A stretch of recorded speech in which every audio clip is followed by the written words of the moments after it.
მოგესალმებით. მოგესალმებით. გთხოვთ გაგვეცანით.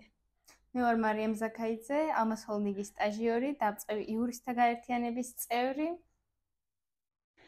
რას გვეტყვით კვირის თემებთან დაკავშირებით? ჩვენი კვირა საკმაოდ შრომატევადია, დატვირთული, ახალი ისტორიებით, ახალი საქმეებით და ახალი მტკიცებულებებით, რაც საჭიროებს დიდ ძალისხმევას და ჩვენ თავს ვართ ყველა ძალისხმევას და დაბრკოლებას. ამ კვირაში ჩვენ გვქონდა რამოდენიმე საქმე, რომელზეც ვიმუშავეთ. ვმუშაობთ განცხადებებზე, შუამდგომლობებზე, ყოველდღიურად გვაქვს კავშირი სასამართლოსთან, იმიტომ რომ საქმეები ტომებით დევს უკვე ჩვენი მოპოვებული მტკიცებულებებით. ერთ-ერთი მნიშვნელოვანი, რასაც გამოვკვეთავთ, ეს იყო საქმე, ჩემთვის ძალიან საინტერესო, განქორწინებაზე და ქონების გაყოფასთან დაკავშირებით. რა დაბრკოლებებს გადააწყდით აღნიშნულ საქმესთან დაკავშირებით? ჩვენ საქმეში დაბრკოლებები ძალიან ხშირია, მაგრამ იურისტს უნდა შეეძლოს ამ დაბრკოლებების გადალახვა. სწორედ ამ უნარჩვევებს შევიმუშავებთ ჩვენ ალმას ჰოლდინგში.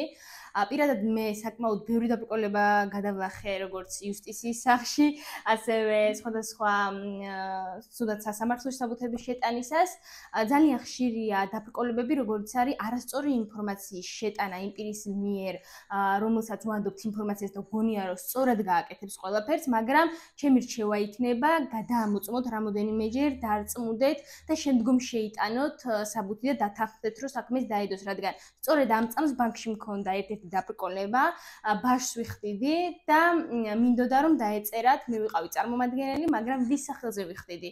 მე რომ ამას არ დავუყურებოდი, ჩემს სახელს ჩაწერდნენ და ჩემი საკასაციო საჩივარი დაჩაიშვებოდა და თანხაც გადაყრილად ჩაითვლებოდა. აქედან გამომდინარე, ერთხელ გაჭირდა ასე გაზომეო ამბობენ. რა გამოცდილება მიიღე გასული კვირიდან? გასული კვირიდან ჩემი მთავარი გამოცდილება იყო ახალი უნარჩვევების შეძენა და ახალი ისტორიის შექმნა, რადგან განცხადებები ვწერე, შუამდგომლობები ვწერე, სასამართლოში შევიტანე ეს ყველაფერი, საკასაციო საჩივარზე ვიმუშავეთ. საჩივარია? ხო.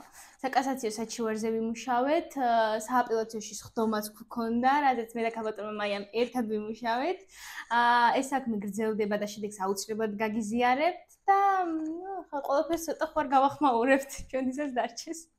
რას ურჩევდით დამწყებ იურისტებს, სტაჟიორებს? არ დაგენანოთ დრო, რომელიც ემატება თქვენს კარიერას და თქვენს განვითარებას. იშრომეთ, შეიძლება არ იცოდეთ, მაგრამ ჩვენ შემთხვევაში გეტყვით, რომ გასწავლით, ეს არ არის სიცხული, რომ რაღაც არ იცი. თავარია, როგორი ხარ, რა თვისებებს ფლობ და რამდენად გიყვარს ის, რასაც აკეთებ. დიდი მადლობა. მადლობა თქვენ. თქვენთან ერთად. ნახოთ.